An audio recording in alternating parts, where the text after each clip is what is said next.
I have to say, sorry for the cheesy pun, I've never actually used any of their products, and I know that there's a lot of hype around social media. It's called Slip Tint. So let's try it together for the first time. I like that it has SPF 35 sunscreen.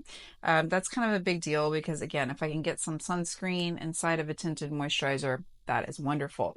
Now, I will say this does not have primer qualities like other ones that I will be reviewing. You have a SPF that has a primer-like quality. I know Supergoop is a super popular one that everybody knows about. This is one that I use by Murad. So if you have one of those, you can create that primer-like consistency before you apply your tinted moisturizer to give you maybe a smoother application process that'll allow your makeup to stay on longer. But today, just so that we can honor the pure form of this product, I want to do it without applying any primer like consistency product on my skin. So today we're going to try this for the first time. Let's see what it looks like and feels like. Uh-oh, let me shake it up a little bit. Have a little oil coming out, but I think it's just because I haven't shaken it up. Maybe? Okay, all right. Maybe it needs to be shaken up a little bit more. So let's shake it up a bit, and here we go. So first note, you do need to kind of shake this product up a little bit because you saw when I first pumped it, there was some oil, and that's just when the, formulation needs to be moved around a little bit. And this is what it looks like coming out of the pump. And I think I might apply just a tiny bit more here because sometimes I like to bring it down to my neck area. Now, full disclosure, the only thing that I have on my skin is a tiny bit of eye makeup because I like the idea of when I apply this, you being able to kind of see what it would look like as a no makeup look. And earlier today, I did put a little bit of the Fighter Gel on by Banish because my skin is still in its healing phase, but it's not like a proper moisturizer, so I actually don't have moisturizer on my skin. Have a little bit of some rock eye cream underneath here because it does not have any primer like consistency, and I wanted you to be able to see really what this looks like whenever you're going to be putting it on, right, with none of the extras. So this is what it looks like, and I always like to pat it, as I say, over those areas where I need it the most. Okay, first thoughts. It has this thicker, silky consistency. And that might sound weird, but some of the silky consistencies are really soft and maybe a little bit more liquidy. This is very soft and silky, but at the same time, it's a little thicker in consistency. Now I'm going to, I should have done this first, move my mirror up here so that I can actually see what I'm doing.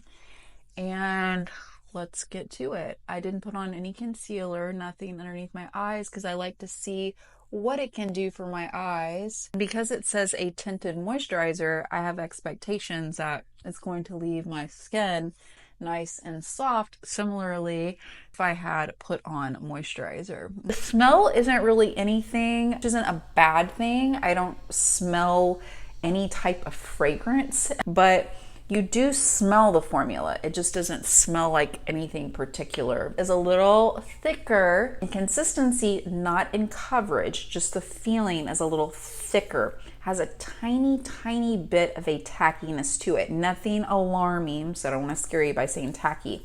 But it does have more of that tacky, thick consistency to it than other products I've tried that are tinted moisturizers. Now, coverage. I actually like the way it looks underneath my eyes. I think it did a good job of smoothing out the texture underneath my eyes and providing moisture there. I can see that my eye area does look softer. You can see that the coverage is definitely sheer, which I would expect with this type of product. I have this blemish here, and you can see that, it didn't really cover it. I'm going to need to apply my concealer. You're going to need to apply your concealer if you're trying to actually cover something up a little bit more with this, because I don't see this being something where you would do buildable coverage like foundations after all, right? It's a tinted moisturizer. So it does have its limitations, although I think it's doing a really good job. for what it is. So if you want that primer-like consistency or extra coverage, you're either going to need to add an SPF that has that primer-like consistency before you apply this product. And if you want more coverage, you're going to have to apply either a light foundation, whatever foundation you want, or you'll apply a little bit of concealer. For me, I don't have my concealer handy, but I would just take a little bit of a creamy, thick concealer, and I would just place it over maybe some areas where I need it the most, and I would call it a day. Yesterday, I wore the NAKERY all day long, and it did a really good job of staying on all day long. I didn't have to reapply anything. I didn't think like it moved or left my face. I overall was really happy with this product. I think that one of the reasons it stays on so well is because it does have that primer-like consistency. You just can't beat it when you're looking for like an all-in-one type of product to get you, again, in and out of the door in a quick period of time. Primer inside of your product just works really well. So if you're wanting something that's matte, if you're a matte girl, if you're wanting something that's a light foundation like, this could be a good product for you. Thanks for hanging out with me today. Make sure and like and subscribe to my channel and set that notification bell. The more you know, the more you glow. Ciao for now.